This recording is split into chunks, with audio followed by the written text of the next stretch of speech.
1994 में एक bill pass किया गया था विधानसभा में कि जिन व्यक्तियों के 200 से ज्यादा संतान होगी वो पंचायत राज संस्थाओं का चुनाव लड़ने के लिए पात्र नहीं होगा।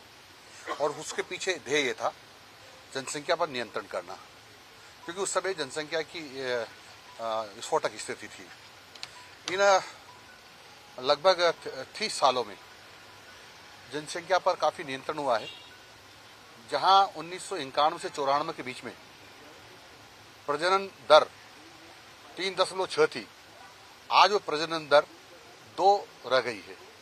इससे अंदाजा लगाया जा सकता है कि लोगों में शिक्षा भी बढ़ी है, स्वास्थ्य भी अच्छा हुआ है और जनसंख्या के प्रति जागरूकता भी बढ़ी है। और इसलिए आवश्यकता थी अब कि जो ऐसे लोग हैं जो बहुत ही पंचायत राज संस्थाओं में जानकारी रखते हैं और उनके अनुभवों का लाभ जो पंचायत राज संस्थाओं को होना चाहिए, और इसीलिए ये जो बाउंडेशन थी कि 2 से ज्यादा संतान वाला चुनाव नहीं लड़ सकता है, उस बंधन को हटा दिया गया है। यानी उस विधेयक को वापस जो पुराना वाला था उसको निरस्त कर दिया गया है और ये विधेयक पास किया गया है कि 2 से ज्यादा संतान वाला भी अब चुनाव लड़ने के योग्य है पंचायत राज संस्थाओं में। आपने सुना होगा, उसमें प्रजनन दर 3.6 थी, अब प्रजनन दर 2 रह गई है।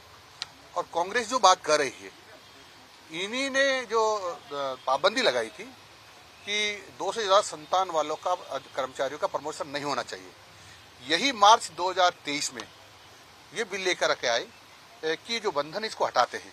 यानी उसको बंधन जो लगाया था उसको वापस ले लिया गया था।